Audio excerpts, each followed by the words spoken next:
en esta tarde aquí en Canal 7 y charlando un ratito con Sebastián Lucero fuera de aire, este hombre que nació en Neuquén, pero que después tuvo un recorrido impresionante en todo el país, hasta Malvinas y en Jujuy. Antes de ahondar sobre tu historia, ¿qué es Jujuy para vos, Sebastián? Jujuy, ¿qué es Jujuy para mí?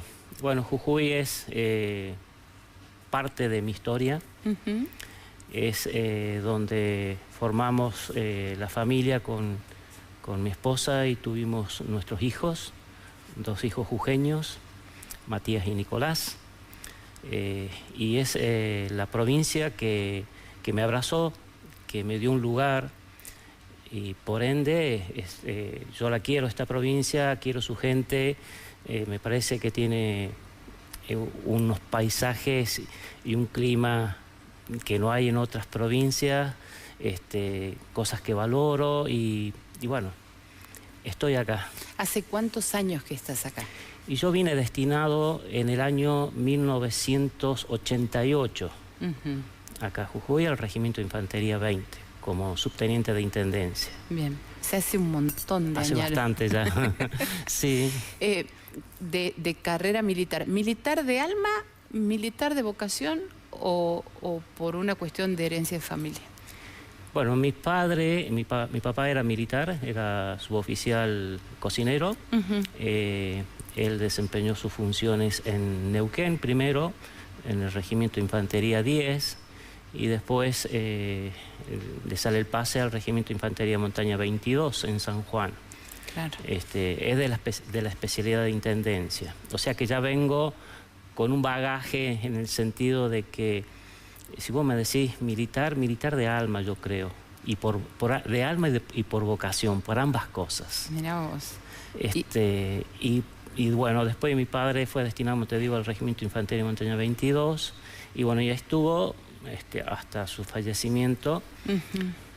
Y yo desde ahí me fui a rendir con mis 20 años, por cumplir 20 años, a la Escuela Militar de Aviación en Córdoba. Rendí bien la parte teórica, la parte física y en la parte médica me detectaron son muy estrictos con la parte con el psicofísico, ¿no? Sí, de la visión. Y me detectaron que tenía 9-10 en un ojo y 10-10 en el otro ojo. Así que vos tenés que tener 10-10 por la fuerza G que ejercen los aviones, el momento de la aceleración, de girar o para uno u otro lado. Pero un excelente estudiante, o sea, sobresaliente en el ingreso, sobresaliente en el egreso, bueno, medallas, reconocimientos. ¿Qué significa eso en tu vida? Bueno, el tema después de no poder haber ingresado a la Escuela de Aviación Militar, tomé la decisión de ir a la Escuela General Lemos porque en ese momento no había presentado la solicitud para el Colegio Militar de la Nación y era como que yo ya me quería independizar un poco de la familia, una cuestión propia de uno, y fui a la Escuela Lemos. En la Escuela Lemos, en base a la preparación que ya había obtenido para rendir a la Escuela de Aviación, ingresé primero en la de la promoción. Esto fue en el año 81. Posteriormente, en el año 82, seguía siendo primero la promoción y fue cuando se hizo la toma de Malvinas, en el mes de abril, el 2 de abril. Así que nosotros egresamos el día 7 de abril, prácticamente un año antes. Y bueno, como era el primero de la promoción, siempre los primeros de promoción van a los mejores destinos, en el sentido de los mejores destinos pagos. En este caso fue el Regimiento de Infantería de Montaña 25, en el cual ya estaba el Malvinas. Así que me terminaron de equipar con lo que había quedado de equipamiento. Me acuerdo que yo no llevaba fusil, por ejemplo, no llevaba armamento, lo único que llevaba es la ropa de abrigo. Te interrumpo un ratito, vemos acá algunas fotos de Malvinas. Esas son las famosas cocinas de campaña. Ahí es donde se preparaba la comida que a diario se entregaba. La comida, el desayuno, la cena, la merienda, todo se preparaba ahí. Recuerdo que en Malvinas, por ejemplo, no teníamos madera o algo para encender el fuego. ¿Qué hacíamos? Íbamos y buscábamos la turba en panes, y bueno, eso las poníamos a secar, y eso es lo que usábamos para prender la cocina, que se calentara el agua y poder cocinar. Así fue que, digamos, llevábamos diariamente la comida a la gente que estaba en los pozos de Zorro. Por ejemplo, a mí me tocó la noble tarea de ir llevando a la gente todos los días, desayuno primero, almuerzo más tarde, merienda y cena. Hasta que se empezaron a complicar los bombardeos que hubieron de aviones Harrier, y que evidentemente detectaban en el horario que uno llevaba el racionamiento, y por ende empezaban a haber ataques en esos horarios. Esto implicó que se haga toda una metodología distinta a la que normalmente se suele hacer, y llevar, por ejemplo, desayuno y almuerzo, suponete 10 de la mañana. Volver luego a eso de las 16 horas, llevando merienda y cena. Cambiando los horarios totalmente. Cambiando los horarios totalmente. En 2 oportunidades nos ametralló un avión Harrier el camión. Por suerte pudimos bajar del camión, tirarnos a un costado de la ruta. Esas fueron 2 oportunidades, nada más. En otra oportunidad de que estaba como prisionero de guerra. Llegamos a Puerto Madryn, en un transatlántico que se le permitió que llegara hasta el continente argentino. ¿Era inglés? Era inglés. Anteriormente se hacían, los prisioneros de guerra que fueron tomados antes iban a Uruguay, y de Uruguay era la Argentina, o sea, Uruguay como país neutral, ¿no es cierto? Así que bueno, esa básicamente así a grandes rasgos fue mi vivencia. Bueno, después el constante, digamos, bombardeo de las fragatas durante la noche hacía que vos no pudieras dormir las horas suficientes como para que... Como para descansar. Llegó un momento en los últimos días ya, quizás el último día, que estábamos guarnecidos bajo una casa que están levantadas sobre pilares para evitar la humedad. Y yo no me daba cuenta, pero despierto me sentía roncar. Digo, ¿cómo puede ser? Me acuerdo que el teniente primero Lamas, jujeño él, mirá, después me lo vengo a encontrar acá en el Regimiento Infantería 20, me decía, Lucero, no ronque. Y yo digo, no estoy roncando, le decía. ¿Y vos sentías que estabas despierto? Y yo sentía que estaba despierto. Entonces era tal el cansancio que teníamos, las pocas horas de estar, digamos, o las muchas horas de estar en vilo, que el cansancio fue tremendo. Me acuerdo que yo no fumaba, en Malvinas empecé a fumar, y eso, digamos, apagaba, era tal el estado de estrés que con un cigarrillo que estaba terminando de fumar encendía otro. Bueno, ansiedad, miedo. ¿Tenías miedo? Miedo, no. Vos sabés que el único día que yo sentí miedo fue el 1 de mayo. El 1 de mayo, que fue el bombardeo a la zona del aeropuerto de Puerto Argentino. Ese día sí sentí miedo. Fue el único. Después me pasó algo totalmente distinto, que es ir perdiendo el temor. No me importaba si el bombardeo de la fragata caía cerca o no. Perdí totalmente el miedo, lo cual no es bueno tampoco. O sea, en la guerra te pueden suceder 3 situaciones. Una, que no tengas problema porque sos bastante consciente de lo que estás viviendo. Otra, que tengas miedo y que crees algunos inconvenientes que pongan en riesgo la vida de tus camaradas, compañeros.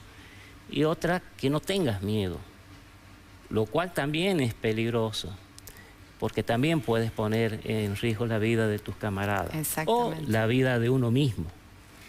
Yo estaba en esta situación, que le había perdido totalmente el miedo, no me interesaba. E inclusive cuando todos los días íbamos a entregar el racionamiento desde la zona del pueblo de Malvinas, sí, hasta la zona del aeropuerto de Puerto Argentino. No sentía el miedo, solo resguardarme en estas dos oportunidades que el avión Sea Harrier pasó ametrallando el avión, el camión, quiero decir, y nada más. Después lo que me importaba es cumplir con mi misión, llevar el abastecimiento de comida a la gente que estaba en los pozos de Zorro, que sabía que estaban en una situación complicada. Los pozos de Zorro eran húmedos. La intención mía es llevarles el racionamiento, llevarles las botellitas de whisky que nos llegaban de los aviones que iban desde el continente. Y que por las temperaturas. Por las temperaturas, llevamos unas botellitas de whisky chiquita, chocolate también, que llegaban en estos aviones Hércules C-30 que venían del continente. Cartas también, así que como para que se entretuvieran en algo mientras en la espera esta que dura un montón de tiempo, por lo menos decir, bueno, me leí una carta que llegó del continente de alguien que no conocías. Eso sirvió también como para crear lazos de relaciones con gente que no sabías de quién venía esa carta. Después, una vez en el continente, se crearon amistades duraderas, inclusive hasta matrimonios se hicieron en base a esa carta que llegaron del continente. Unas historias muy lindas. ¿Te tocó vivir alguna de esas historias?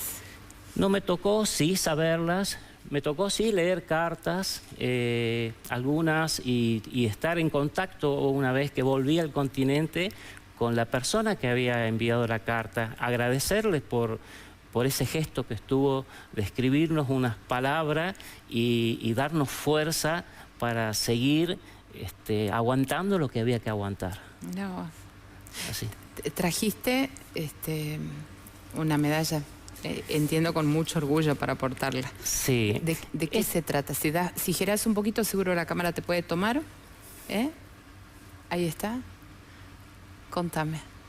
Esta medalla me la entregó el Congreso de la Nación Argentina. Sí. Se lo entregó a todos los veteranos de guerra de Malvinas, a los que tuvimos la suerte de volver y a los que no también.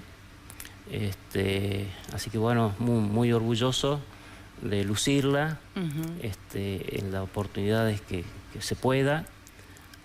Así que básicamente eso. En este último tiempo se pone en valor muchísimo al veterano de Malvinas y en sí a las Malvinas. ¿No pasaba eso en los años posteriores a la guerra y demás? No, ¿Cómo fue todo ese proceso para vos puntualmente, que sos veterano? A ver, ¿qué pasó después que volvimos de Malvinas? A nosotros nos quisieron mostrar, no nos querían mostrar como héroes de Malvinas. Había ese sentimiento de como que nosotros habíamos perdido la guerra, entonces no nos debían mostrarnos. Posterior, con el correr de los años, sí, fue cambiando ese tema, o sea, la desmalvinización que hubo durante los gobiernos de facto y en algunos gobiernos posteriores, gobiernos digamos, elegidos por el pueblo. Sí, los democráticos. Democráticos, hubo esa desmalvinización, no querer mostrarlo. A raíz de eso hubieron muchos suicidios, entre 450 se contabilizaban los suicidios hace varios años atrás, y estos suicidios, ¿por qué sucedían? Por la falta de atención psicológica que no recibieron los soldados, por la falta de atención médica y por la contención que la sociedad le debía dar. Porque quienes fueron a Malvinas fueron a defender algo que es nuestro. O sea, no fueron de paseo o fueron nada, fueron a defender su patria. Entonces yo creo que el Estado en primer lugar y la sociedad en segundo lugar, no digo rendirte honores, pero por lo menos reconocer que vos fuiste a defender algo que es nuestro. O algo peor que eso, o sea, se vinculó mucho tiempo a los veteranos de Malvinas con la época del proceso, cuando no tenían absolutamente nada que ver. Una cosa totalmente distinta a la otra. O sea, nosotros fuimos a cumplir una misión, que es defender las Islas Malvinas. Y cada uno en su puesto hizo lo imposible. Hasta hay historias de héroes de verdad, que hicieron hazañas que hoy conmueve en el momento que vos las lees a cualquiera que tenga un poco de sentimiento. O sea que el personal, ya sea de Marina, de Fuerza Aérea, Ejército, Gendarmería, que estuvo en Malvinas, tenía una misión. Y esa misión fue cumplida para nosotros acabadamente. Perdimos la guerra, para nosotros es perder una batalla, no la guerra. Para nosotros ha sido perder una batalla. La batalla que viene está en los diplomáticos ahora, porque nosotros no queremos volver a tener una experiencia como esta, sino que se encarguen las personas que se instruyen para esto y puedan llegar a un buen puerto, en el sentido de que se llegue a algún acuerdo con el gobierno británico y podamos recuperar nuevamente la isla Malvinas. Ojalá, no por la fuerza, sino por la diplomacia. No, y por derecho propio. Y por derecho propio. Sebastián, mucha gente que volvió, decías recién, bueno, con una u otra consecuencia, como resultado de Malvinas, se alejó, se recluyó, pero lo tuyo fue continuar dentro de la carrera militar. Sí, yo volví de Malvinas, volví de nuevo destinado al Regimiento 25, con el cual había ido a Malvinas. Sí. Cuando yo estuve en Puerto Argentino, el jefe de Regimiento de Infantería era el Teniente Coronel Mohamed Ali Zaineldin. Vuelta al continente, él sale el pase a Buenos Aires y viene como jefe de regimiento el Teniente Coronel Gasquet. Vuelta, se hace una reunión después de vueltos todos al continente, y en esa reunión en la cual estaban oficiales y suboficiales, recuerdo, se dice, bueno, tienen 1 hora o 2 horas para decirse todo lo que quieran. Todo lo que quieran, lo que pasó en Malvinas, situaciones, enojos, cosas, y en ese momento uno se pudo descargar y decir todo lo que había sentido, por qué me enojé con aquel o por qué aquel otro no cumplió tal tarea o esto y otro. Después de eso volvimos a la normalidad y completamos esos 6 meses que nos faltaba de la escuela en la unidad. Recuerdo que eran 5 suboficiales de infantería y éramos 2 de intendencia, Palomeque y yo. Hicimos un curso de infantería cuando nosotros éramos de intendencia, y en ese curso de infantería yo salgo tercero, Palomeque sale quinto, y bueno, y seguimos terminamos ahí ese periodo de instrucción que nos faltaba y continuamos nuestras actividades, cada uno en su especialidad, en el área de intendencia, que es el área logística, el que te provee la comida, sí, el que te provee la ropa, el que te provee el combustible y lubricante. En el segundo año de estar en la unidad, soy elegido el mejor suboficial dentro del grado de cabo.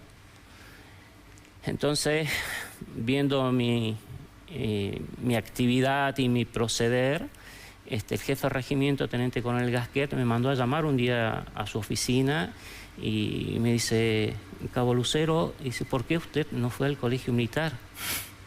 Teniendo el secundario completo. Y bueno, le expliqué, mire, yo no me veía acá en el ejército, sino que yo me veía como pilotos de avión. Y me dice, bueno, vamos a pedir todos los requisitos que se necesita para ir a rendir al colegio militar y para que usted se inscriba y tenga la oportunidad de ir al colegio militar. Así fue, me dieron las tardes para estudiar y la posibilidad de ir a rendir al colegio militar. Y de ingresar, obviamente. Y de ingresar. En el año 85 El año 84 yo voy rindo.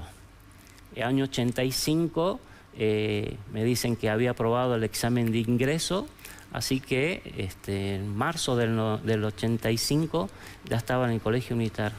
Era el único cadete veterano de guerra de Malvinas que ingresaba al colegio militar, y habiendo sido, y siendo en esa época todavía, suboficial del ejército.